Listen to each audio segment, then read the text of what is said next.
आदमी क्या है? आदमी क्या है बचपन की बहारों से पूछो। आदमी क्या है बचपन की बहारों से पूछो। आदमी क्या है जवानी के नज़ारों से पूछो। आदमी क्या है लकड़ी के सहारों से पूछो। और आदमी क्या है चिता के अंगारों से पूछो। आदमी क्या है चिता के अंगारों से पूछो। आदमी एक अंतर्देशी लिफाफा है। आदमी एक अंतर्देशी लिफाफा है जो 1, 2 और 3 मोड़ के बाद पोस्ट हो जाता है। जो 1, 2 और 3 मोड़ के बाद पोस्ट हो जाता है, क्योंकि आदमी कहता है कि आदमी है, लेकिन आदमी वास्तव में पशु भी आज सहज है, पशु भी आज सामान्य है। पशु में आपने कभी विकृति नहीं देखी होगी।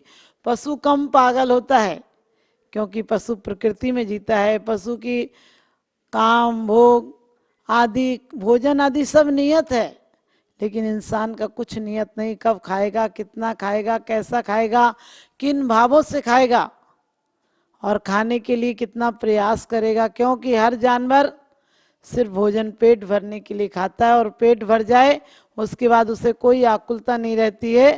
पेट भर जाए उसके बाद वो भोजन की तरफ देखता भी नहीं है। लेकिन मनुष्य जो पेट भर जाए तब भी भोजन की योजना बनाता है। जब तक खाए नहीं तब तक योजना बनाता है, और खा ले तब भी। और या तो भोजन की निंदा करता है या फिर नई योजना बनाता है। जबकि भोजन 2 तरह का होता है, एक बाहर का भोजन और एक अंतरंग का भोजन। जो अंतरंग का भोजन कर लेता है उसे बाहर की भोजन की जरूरत नहीं पड़ती है। जो अंतरंग का भोजन कर लेता है यानी आत्मिक गुणों का भोजन कर लेता है, उसको और सुंदरता आती है। इसीलिए हमारे परमात्मा, हमारे मुनि उपवास आदि करते हैं, उसके बाद उनके शरीर में और विशुद्धि आती है और उनका तेज बढ़ जाता है।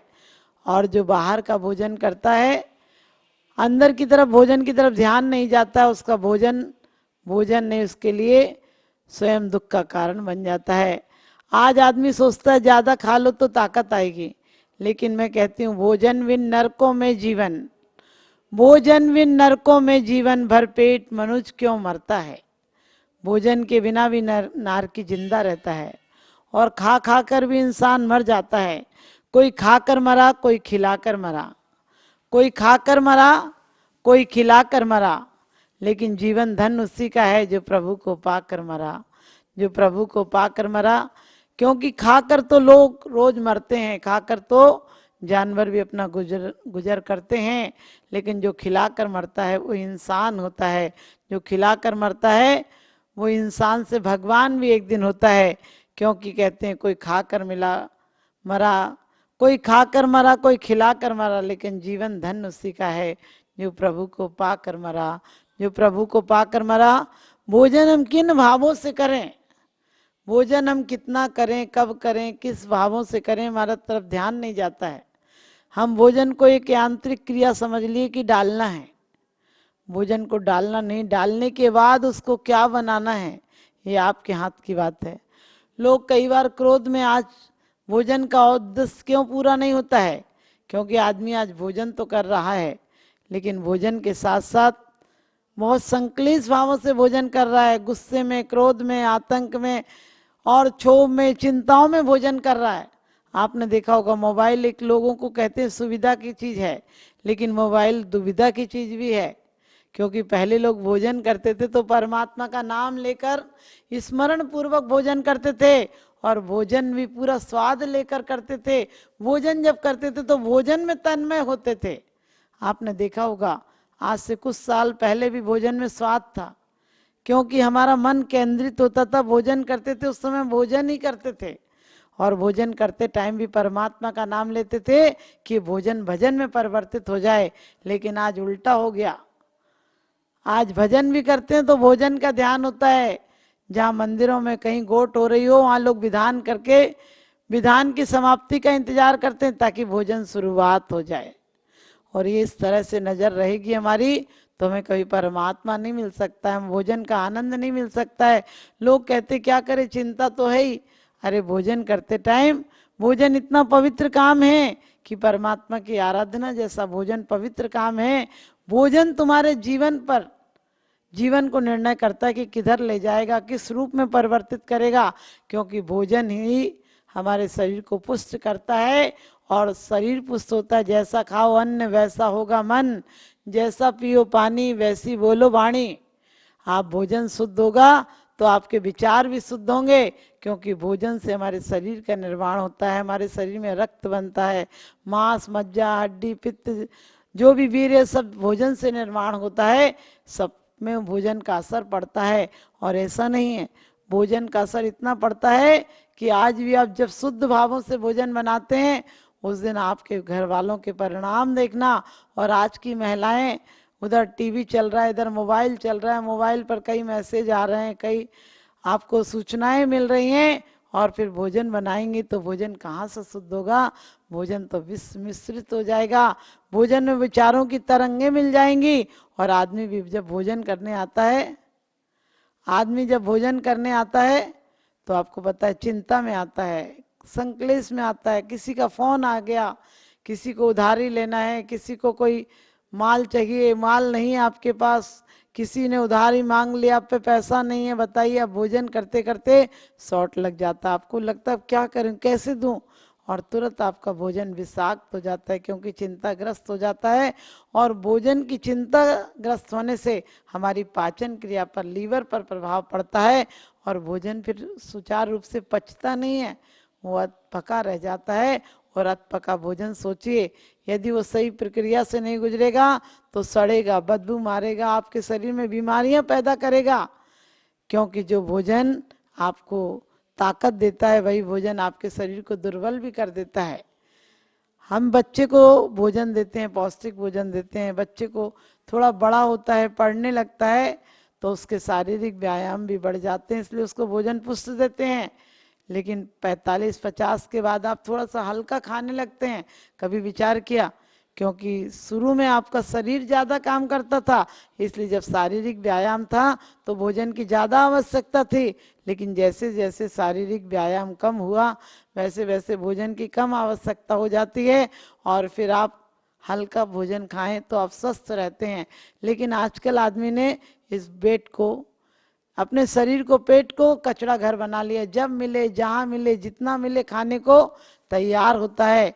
एक बार एक बच्चे ने पिताजी से कहा कि पिताजी मेरा पेट दुख रहा है, पिताजी ने कहा दवाई की गोली खा ले, तो बेटा बोला पिताजी दवाई की गोली का जगह होती तो मैं एक रसगुल्ला और नहीं खा लेता। आप सोच कर देखिए, इतनी भी जगह नहीं छोड़ता आदमी कि रसगुल्ला और खा लेता। एक बार और जीवन भार चल रहा था तो पिताजी ने बेटे से कहा कि बेटा पानी पी ले तो और ज़्यादा अच्छे से भोजन सेट हो जाएगा और तू और खा लेगा।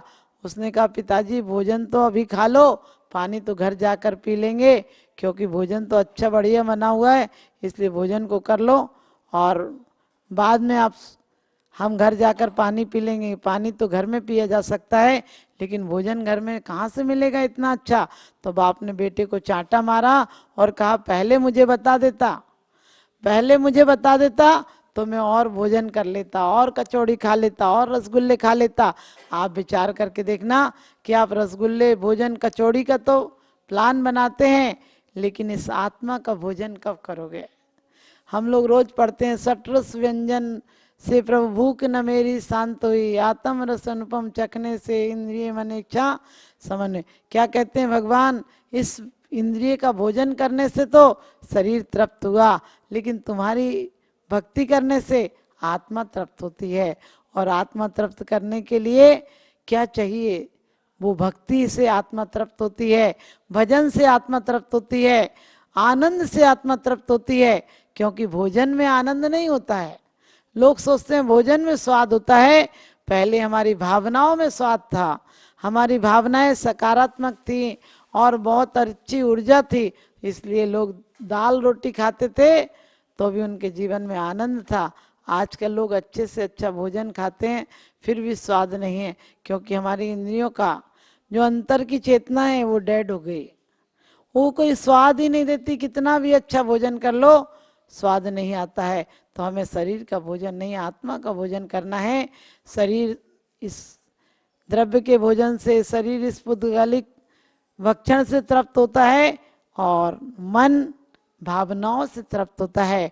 मन भी वासनाओं से कभी तृप्त नहीं होता है।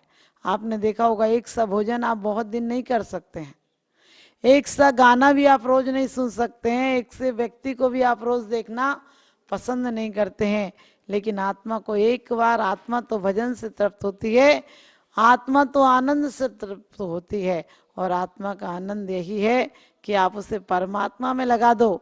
लगाना भी क्या है, परमात्मा तो हमारे अंदर है, उसे व्यक्त करना है। क्योंकि भोजन का प्रभाव हमारे मुनिराजों पर भी पड़ता है।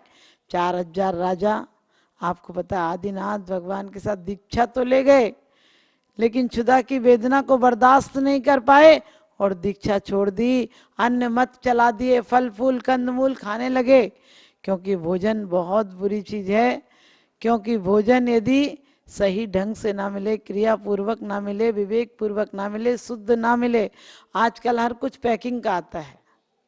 आपने सोचा आपके घर में कुछ दिन में जीवाणु पड़ जाते हैं और पैकिंग के सामान में 6-6 महीने तक जीवाणु नहीं पड़ते हैं, साल साल तक वो विकृत नहीं होता है। लोग कहते हैं कंपनी का माल है, अरे कंपनी का माल नहीं है, उसमें कुछ एसिड डाली गई है, कुछ दवाएं डाली गई हैं ताकि वो भोजन विकृत नहीं होता है। भोजन भले विकृत ना हो, लेकिन आप ध्यान रखना, भोजन विकृत इसलिए नहीं होता है कि उसमें जीवाणुओं को मारने की एसिड आदि डाली हुई है। यदि जीवाणु, छोटे छोटे जीवाणु तुरंत मर जाएंगे तो ये बड़ा जीवाणु इंसान भी कुछ दिनों में मर जाएगा। इसीलिए आज इतनी सारी बीमारियां हो गई, क्योंकि हम बाजार का, न जहाँ भाव शुद्ध होते हैं, ना जहाँ द्रव्य शुद्ध होता है, ना कोई काल शुद्ध होता है, कब रात का बना हुआ है, कब का बना हुआ है, सब भोजन आप लोग कर लेते हैं। तो भोजन के साथ साथ हमारा यहाँ पहले चौका लगता था। चौका किसे कहते थे? जहाँ 4 चीजों की शुद्धता का ध्यान रखा जाए, जहाँ द्रव्य शुद्ध हो, क्षेत्र शुद्ध हो और काल शुद्ध हो और भाव शुद्ध हो, उसे भोजन कहते थे।